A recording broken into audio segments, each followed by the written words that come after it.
Greetings, YouTube. Today I'm going to review Races of Stone, a 3.5 D&D book, official Wizards of the Coast races book that deals with dwarves, gnomes, and a new race, the Goliath. And again, I'll be using the table of contents here as some notes. We have the first chapter, which is dealing with the dwarves, and just like in the Races of the Wild series, the chapters on the dwarves and the gnomes are solid. They provide you with lots of in-depth information on these races. I don't think they're going to be anything really startling to you if you've played any version of D&D at all, or any version of a fantasy game for that matter. Dwarves and gnomes are pretty much common throughout most of fantasy games.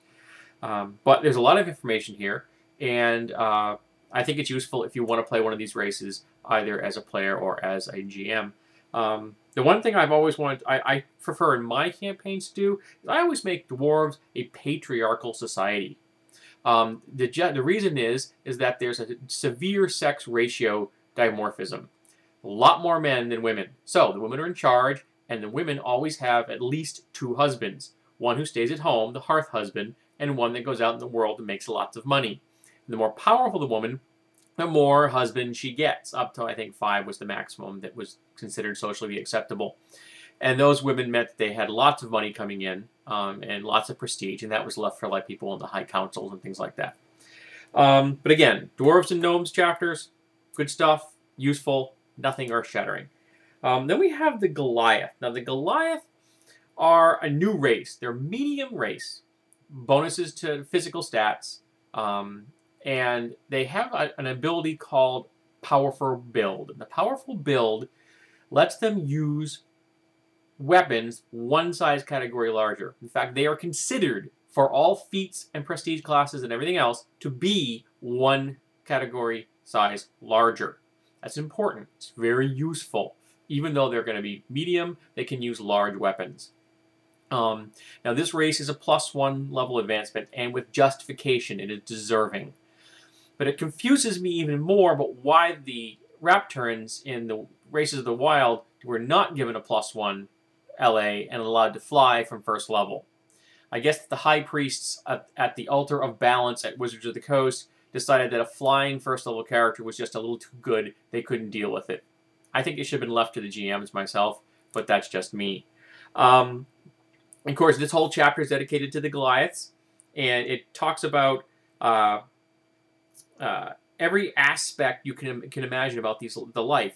They're a very strong clan. They're very much into lots of sports and rough and tumble kind of stuff. They're very outdoorsy. You think a lot of the Greek ways, the Greek culture, and a lot of their love of the Olympic Games and the gymnasium and things like that. That's what it made me think of. Also, they're also pantheistic, which is kind of nice. They don't worship individual Goliath. Do not worship one single god. They worship the entire pantheon that their people worship. One thing that bugged me slightly about the Goliaths is the Goliath is a severely Judeo-Christian term. All right, I don't understand why they couldn't have found a different name for this race. It's really specific to that culture. I think it's a little out of place. Then we have some lesser-known races.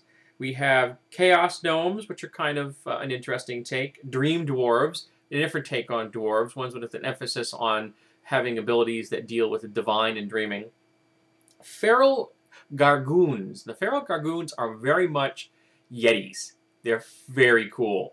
They are a plus LA race, but there's a monster class included, so you could start playing one at first level if you so choose.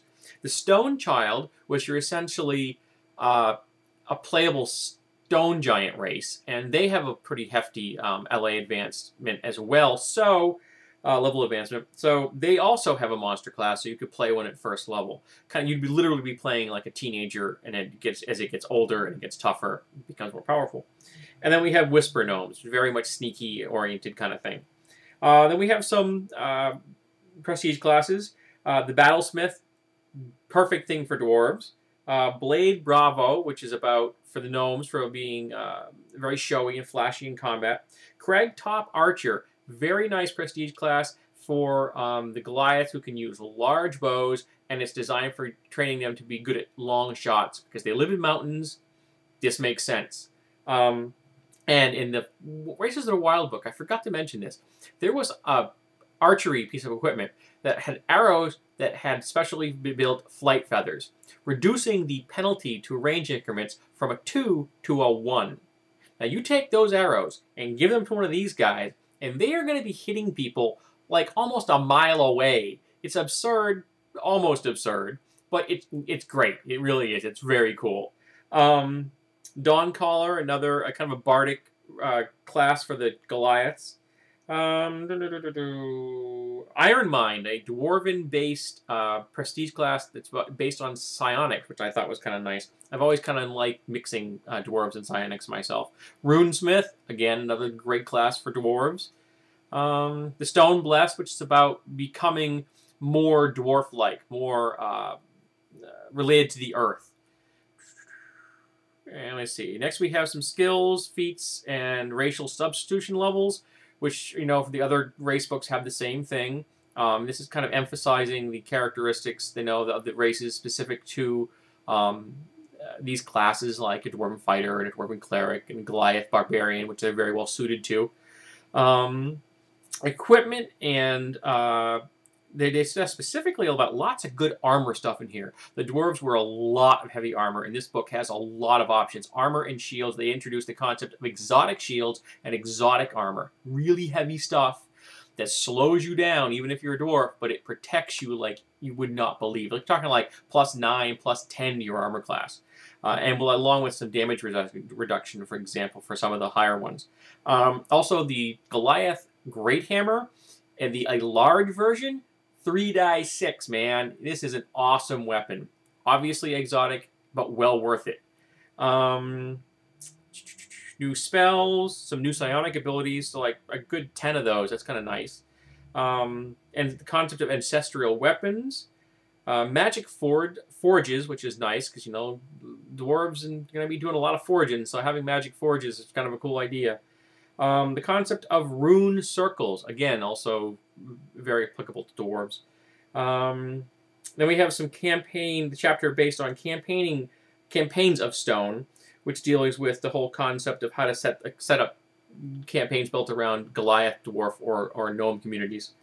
And some monsters. One I particularly like were the Dire Eagle, because it's very appropriate to a mountaintop kind of campaign, and dwarves are about mountains, and Goliaths live on them, so that was kind of cool. And the Thrum Worm, which is a burrowing worm, which I thought was kind of cool. Now, again, if you like the Races of the series, this is a great one. This is my favorite of the books. I love dwarves, and I really like the Goliaths. And I definitely think this is a must-have. I looked on Amazon this morning, and they are available for $13 plus shipping, of course. I'm sure if you checked eBay, you might find them for a little less. But definitely, I recommend this book. I really enjoyed it, and I reread it on occasion just because I really enjoyed the chapters on the dwarves and the Goliaths.